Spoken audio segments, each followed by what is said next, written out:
สบายดีตอนที่สวยพี่น้องเลยโมยนสวยแล้วก็จิที่อย่างแหละนี่ก็ขึ้นมาเฮือนพี่อ้าย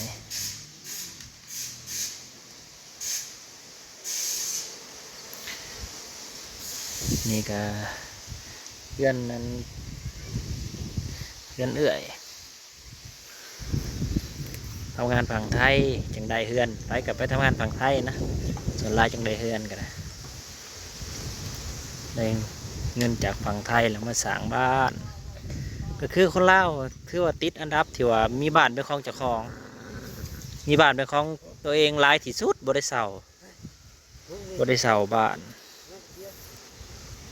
สิ่งแรกที่เงินก้อนแรกที่ได้ก็คือสร้างบ้านรถนะแล้วนักธุรกิจเขาเจ้ากันก้อนแรกได้เขาจะซื้อรถซื้อนั้นซื้อนี่แต่ว่าคนลาวเขาทำงานได้เงินก้อนแรกก็คือสร้างบ้านแล้วต่อไปก็จะเป็นรถเป็นอย่างก็ว่ากันไปแต่ว่าต้องสร้างที่อยู่ก่อนยาวจักนึง9 เมตรบ่ฮอต9 เมตรอยู่หลังหน่อยๆสันวันที่8 เมตรปลายเนี่ย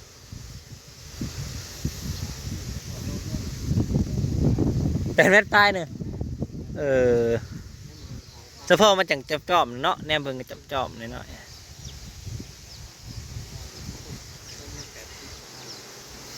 สูงเนาะนี่เวลาเขาเกาะขางมันงามเกาะขางเกาะกว้างได้เกาะงามกันมันต่ำๆแต่เกาะมันแต่แปบเยอะนะน้อยๆนี่ก็คือน้ำพักน้ำแรงจากไปเห็ดทำงานฝั่งไทยไปหน่อยหลายปี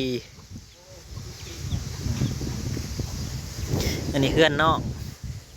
ลังเงินขางนะเพื่อนเอื้อยนั่นแหละคืองานสายเบสกับกันนั่นแหละไปหน่อย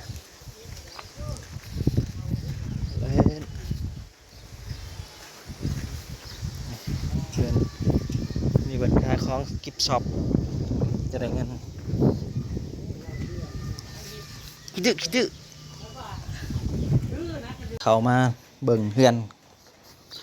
หลังใหม่การสำหรับ3-4 คนกับพ่ออยู่เนาะแต่ว่ามันจะแคบกว่าเพื่อนเฮาอยู่ประมาณเมตร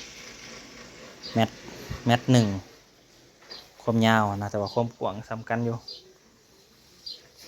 ห้องนี้คือแบบห้องเฮายังว่าได้3 เมตรคูณ3 เมตร 50แต่นี่สิได้แต่2 เมตรปลายคูณ2 เมตรปลายคูณ3 เมตรได้อยู่ปะไอ้2 เมตรปลายคูณ2 เมตรปลายเนี่ยแหละแคบมันแคบประตูกับเอาตรงกลางเลยไหมหมักไฟหมักมันนะเนาะตรงกลางเลยประตูไผกับใส่เวลาขนาดได้เก็บเงินเนาะเงินนั่นไปทำงานฝั่งไทยเนี่ยหาเงินผู้เดียวเห็นกับใส่เวลาได้จำนี้ก็ถือว่าเก่งขนาดนี้เนี่ยหาเงินฝั่งผู้เดียวแต่ละขั้นตอนพออยู่แล้ว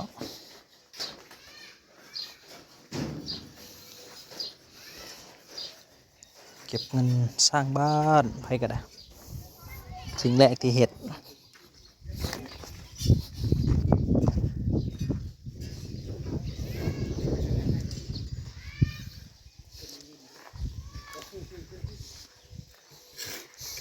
แผนกก้อยบ่แผนกก้อยปูนคือเก่าเก่า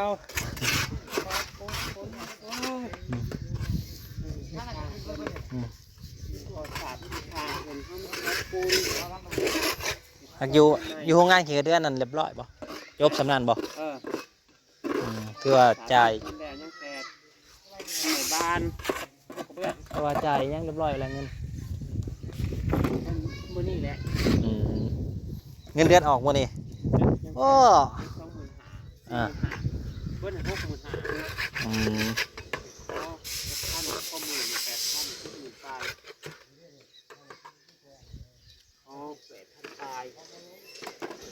จ่ายเองที่วันหายเพิ่นก็จะหายโยตอนมัน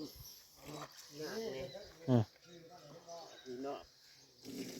แกงเนี่ยมีเลี้ยนออกใหม่นี่อีกให้ กลับจากพาเบิ่งเฮือนครับเฮือนที่เฮือนเอื้อยแหละแนะนำแต่ว่าห้องแม่นะแม่เราน่ะเอิ้นป้ากะเฮาก็เคยอาศัยเราอยู่แต่ยังน้อยพุ่นแหละอาศัยเราอยู่กับแม่ไปนอนอยู่พุ่นตะกี้เฮือนเฮาอยู่ในนี่เลยมันมีป่าอ้อมหอบแล้วย่ำค่ำมาเลยไปนอนพุ่นเพราะว่าเอาพอก็ไปเฮ็ดเวียกไปเฮ็ดทำงานอยู่ไกลก็เลยยามกลางคืนแหละอาศัยขึ้นไปนอนอยู่เฮือนเราเนี่ยเฮือนหลังใหม่เราเลยได้ไปรีวิวเบิ่งว่าคือน้ำผักน้ำแรงจากการทำงานอยู่ประเทศไทยเนาะทางการฝั่งไทยเพิ่นก็กำลังสร้างขนาดหาคนเดียวเพิ่นก็ยังได้สำนักเพราะว่าโซลายเฮือนงามๆที่ว่าเพิ่นกำลังสร้างกันอยู่กับเพิ่นก็ทำงานจากประเทศไทยแหละทรงโมเดิร์นง่ายๆฮะเด้ทรงโมเดิร์นจะเห็นทรงง่ายๆเดือนละหมื่นป้ายก็เก็บซอยกันโฮมกันก็ได้เป็นเพื่อนเป็นหลังหวานเป็นหลังบ่เด้อพี่น้องเอ้ยธรรมดาได้เลยสร้างบ้านนั่นก็อาศัยนั่นแหละอาศัยพี่น้องทางฝั่งไทยที่ว่าได้เขาไปเหตุงานประเทศเพิ่นกับจังหวะมีพอได้ใส่ได้จ่ายมีพอได้เก็บได้กำเพราะว่าคนลาวก็ติดอันดับที่ว่าอยากมีบ้านเป็นของเจ้าของหรือว่ามีบ้านเป็นของเจ้าของหรือว่าสร้างสร้างบ้านก่อนเลยอันดับแรกถ้ามีเงินคนที่ขายแห้งเนาะขายแห้งอะไรขายแห้งเหตุงานอยู่ไทยสร้างบ้านสร้างกระสร้างเจ้าเดิมแหละที่ว่ามาเหตุเทือนให้มาทำบ้านให้บ่าวราวเนาะโอ้เจ็บตาแห้งอะไรบ่นะคัดตาแห้งอะไรโอ้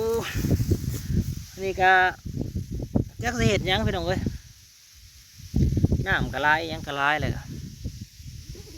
คัดตาแห้งอะไรโอ้อยู่เสด็จนี่อย่างนั้นขุดคุมปลูกหมกโม่ใช่หมกโม่กำลังขุดมาปลูกจักสี่ไห่แล้วพี่น้องสิเอาลวดอันไผ่อ้อมเอาที่เอาเนี่ยจัก3 ห้าวก็จะอยู่ดอกมันก็ปล่อยไฟ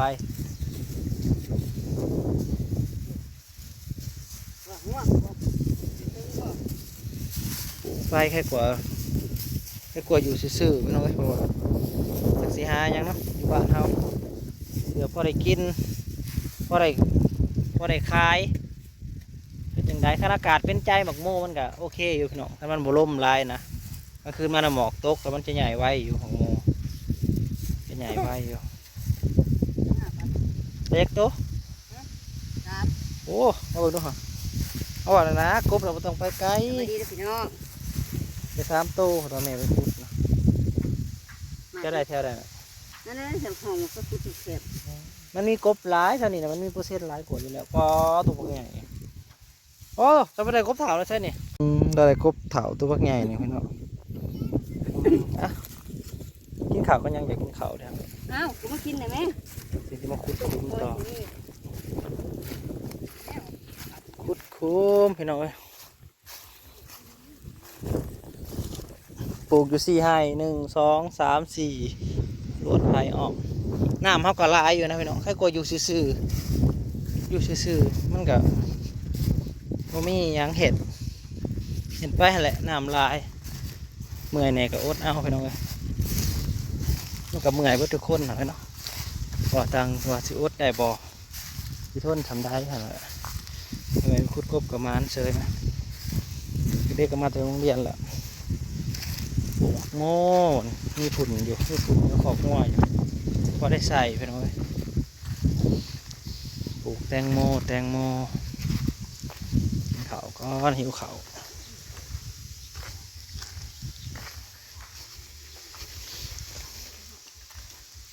แห้งแล้วพี่น้องเลยเดี๋ยวคุณมาแล้วหิวเขาบ้านนี้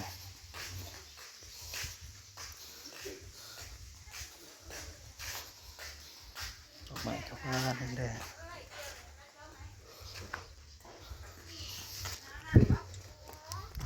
ไปกินข้าว